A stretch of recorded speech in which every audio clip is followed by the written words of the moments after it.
जय भीम जय मूल्यवासी। मैं शैला। MNT न्यूज नेटवर्क में आप सभी का स्वागत है।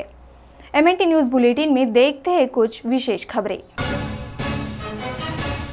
उत्तर प्रदेश के बलरामपुर में राज्य सरकार द्वारा एक सरकारी स्कूल के मैदान में गौशाला बनाए जाने के आदेश को लेकर विवाद शुरू हो गया है। जिला प्रशासन ने शनिवार को स्कूल को सूचित किया कि अब ये स्कूल के खेल के मैदान को गौशाला के रूप में इस्तेमाल किया जाएगा, क्योंकि यह एक सरकारी प्लॉट है। खबर के मुताबिक तुलसीपुर तहसील के पंचपेड़वा गांव के फजल ए रहमानिया इंटर कॉलेज का कहना है कि यह 2.5 एकड़ का प्लॉट स्कूल के नाम से पंजीकृत है। जिला प्रशासन ने चेतावनी देते हुए कहा कि यह जमीन ग्राम पंचायत की है और अगर इसे खाली नहीं किया गया तो स्कूल प्रशासन के खिलाफ प्राथमिकी दर्ज की जाएगी। बहरहाल गांव के इंटर कॉलेज के मैदान में गौशाला बनाए जाने के फैसले का स्कूल ने विरोध किया है। उनका कहना है कि यह स्कूल की जमीन है और इस बारे में जिला प्रशासन द्वारा कोई नोटिस तक नहीं दिया गया है। प्रशासन ने स्कूल पर जमीन हड़पने का आरोप लगाया है। पूर्व मुख्य चुनाव आयुक्त एसवाई कुरैशी ने कहा है कि भारतीय लोकतंत्र के विषय में जश्न मनाने के लिए काफी कुछ है, लेकिन राजनीतिक इच्छा शक्ति की कमी या स्पष्ट निष्क्रियता के चलते कई चुनावी सुधार लंबित है। कुरैशी ने कहा है कि हमारी प्रणाली में कुछ त्रुटियों के प्रति सावधान रहना भी आवश्यक है, जिसमें लोकतांत्रिक व्यवस्था में सुधार की काफी गुंजाइश रहती है। उन्होंने चुनावी लोकतंत्र में भारत के विशिष्ट प्रयोग पर अध्ययन करने वालों के साथ साथ विश्लेषकों, नेताओं, सामाजिक कार्यकर्ता, व्यवसायियों और लोक सेवकों के लेखों के संग्रह का संपादन किया है। The great March of democracy 7 decades of India's election की प्रस्तावना में उन्होंने लिखा है कि राजनीतिक इच्छा शक्ति की कमी या स्पष्ट निष्क्रियता के चलते कई सुधार चुनाव लंबित है। उन्होंने लिखा कि चुनावी खर्च से जुड़े सुधार, राजनीतिक को अपराध मुक्त करना और CEC जैसे पदों पर पारदर्शिता, नियुक्तियों के लिए समुचित कानून जैसे कई मुद्दे हैं जिन पर भारत के निर्वाचन आयोग ने बार बार सरकार को पत्र लिखा है। बिहार में रविवार को 12487 जोगबनी आनंद विहार सीमांचल एक्सप्रेस ट्रेन के 11 डिब्बों के पटरी से उतर जाने से कम 7 लोगों की मौत हो गई। रविवार तड़के 4 बजे हुए इस हादसे में कम से कम 29 लोग घायल हो गए हैं। मृतकों के परिजनों के लिए रेल मंत्रालय ने 5 लाख रुपए जबकि बिहार सरकार ने 4 लाख रुपए की सहायता राशि की घोषणा की है। लोकतंत्र में पत्रकार और पत्रकारिता दोनों की महत्वपूर्ण भूमिका होती है। पत्रकार और पत्रकारिता लोकतंत्र से जुड़ी विधायिका, कार्यपालिका और न्यायपालिका को निरंकुश होने से बचाती है। पत्रकार और पत्रकारिता को समाज के दबे कुचले बेजुबान लोगों की जुबान माना जाता है और अन्याय उत्पीड़न के विरुद्ध आवाज बुलंद करने का एक सशक्त माध्यम माना जाता है। यह सही है कि पत्रकारिता क्षेत्र की बढ़ती साख को देखते हुए राजनेताओं, उद्योगपतियों, ठेकेदारों आदि का वर्चस्व पत्रकारिता क्षेत्र में इधर मतलब से ज्यादा बढ़ने लगा है। इधर पत्रकारों पर जानलेवा हमलों का दौर शुरू हो गया है, जो सरकार के लिए शर्म की बात है। बीते नवंबर में मणिपुर के पत्रकार किशोर चंद्र वांगखेम को राष्ट्रीय सुरक्षा कानून के तहत गिरफ्तार कर 1 साल के लिए जेल में डाल दिया गया। उन पर सोशल मीडिया पर राज्य की भाजपा सरकार और मुख्यमंत्री एन बीरेन सिंह की आलोचना करने का आरोप है। किशोर चंद्र की पत्नी रंजिता एलांगम और उनके वकील श्रीजी भावसार से बातचीत में कहा गया है कि पत्रकारों पर रासुका लगाने के पीछे सरकार का उद्देश्य बाकी पत्रकारों को डराना है। वित्त मंत्रालय ने काले धन पर उन 3 रिपोर्ट को सार्वजनिक करने से मना कर दिया है जिनमें देश के भीतर और विदेश में भारतीयों द्वारा काला धन रखने से जुड़ी जानकारी है।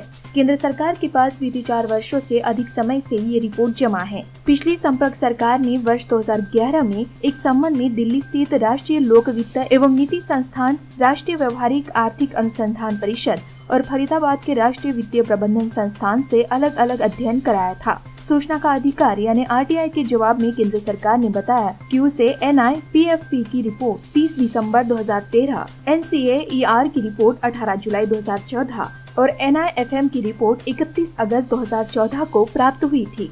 मंत्रालय ने इस रिपोर्ट को सार्वजनिक करने से मना कर दिया। इसके पीछे तर्क दिया गया है कि इससे संसद के विशेषाधिकार का उल्लंघन होगा। उत्तर प्रदेश के मुख्यमंत्री योगी आदित्यनाथ के मंत्री ओम प्रकाश राजभर ने एक सभा के दौरान कहा कि बीजेपी देश में दंगे करा सकती है। उन्होंने यह दावा एक अमेरिकी एजेंसी का हवाला देते हुए किया। रिपोर्ट के मुताबिक राजभर ने कहा कि एक अमेरिकी एजेंसी ने चेताया है कि बीजेपी की वजह से देश में दंगे हो सकते हैं। योगी के मंत्री ने नेशनल इंटेलिजेंस के डायरेक्टर डैन कोट्स की टिप्पणी का हवाला देते हुए यह बात कही है। दरअसल कोट्स ने दुनिया भर के खतरों को लेकर खुफिया एजेंसियों की एक पड़ताल का जिक्र किया था। इस रिपोर्ट के मुताबिक अगर बीजेपी लगातार राष्ट्रवाद के मुद्दे पर जोर देती रहेगी तो देश में सांप्रदायिक दंगे भड़क सकते हैं। नहीं देखो 72 साल में सैकड़ों दंगे हुए, एक भी नेता दंगे में नहीं मरता है। कौन मरता है? गरीब मरता है। इनके दंगे के चक्कर में मत पड़ना, नहीं तेरा परिवार तेरा बच्चा बर्बाद हो जाएगा। इस नाते आपको आगाह करता हूं, इनके दंगे के चक्कर में मत पड़ना। ये अमेरिका की खुफिया एजेंसी की रिपोर्ट है। ये दंगा कराने के मूड में लग गए हैं। 21 तारीख को ये दंगा करा सकते हैं। ये साधु लोग चिमटा बजाएंगे और भाजपा के लोग दंगा कराएंगे। इनसे सावधान रहना, ये बहुत खतरनाक लोग हैं।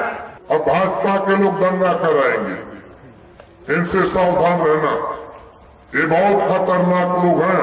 अब भाजपा के लोग दंगा कराएंगे, इनसे सावधान रहना, ये बहुत खतरनाक लोग हैं।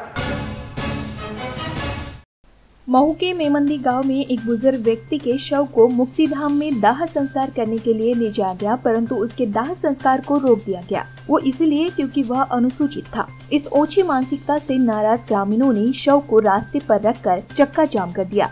सूचना मिलने पर मौके पर पहुंची पुलिस और प्रशासन के अधिकारियों ने स्थिति को संभाला तथा बुजुर्ग का अंतिम संस्कार संपन्न करवाया। मामले में जांच कर कार्रवाई करने की बात अधिकारियों ने कही है। हाल ही में कुछ समय से अनुसूचितों पर अत्याचार काफी बढ़ गए हैं। कहीं अनुसूचितों से मारपीट तो कभी कुछ। कहा जा सकता है कि लोग अब इस हद तक गिर चुके हैं कि वह जिंदा तो जिंदा लेकिन मुर्दा अनुसूचित व्यक्तियों पर भी कोई रहम नहीं करते। जात पात की इस ओछी मानसिकता रखने वाले लोग किस प्रकार से खोखले हो गए हैं, यह बात इसी घटना से पता चलती है। केंद्रीय जांच ब्यूरो यानी सीबीआई के नवनियुक्त निदेशक ऋषि कुमार शुक्ला ने सोमवार को अपना पद संभाला।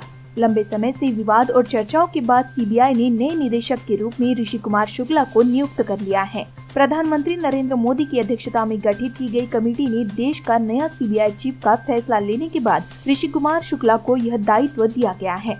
खास बात यह है कि ऋषि कुमार शुक्ला 1983 बैच के मध्य प्रदेश कैडर के आईपीएस अधिकारी हैं, जिन्हें मध्य प्रदेश में कांग्रेस की सरकार बनते ही अभी 5 दिन पहले डीजीपी पद से हटा दिया गया था।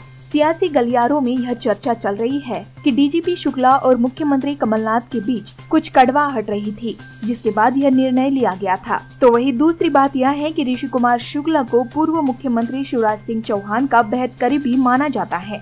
ऋषि कुमार शुक्ला को सीबीआई निदेशक नियुक्त किए जाने की पृष्ठभूमि में जांच एजेंसी के प्रमुख के चयन में पहले से तय मापदंडों को पालन नहीं किए जाने के आरोप लगाए गए, तो यह दावा भी किया गया है कि ऐसा करना दिल्ली विशेष पुलिस संस्थापना कानून तथा उच्चतम न्यायालय के आदेश का उल्लंघन है। MNT न्यूज बुलेटिन में इतना ही। मूल निवासी बहुजनों से जुड़ी अन्य खबरों के लिए हमारे YouTube channel MNT news network को लाइक, शेयर और सब्सक्राइब जरूर करें। जय भीम, जय मूल निवासी।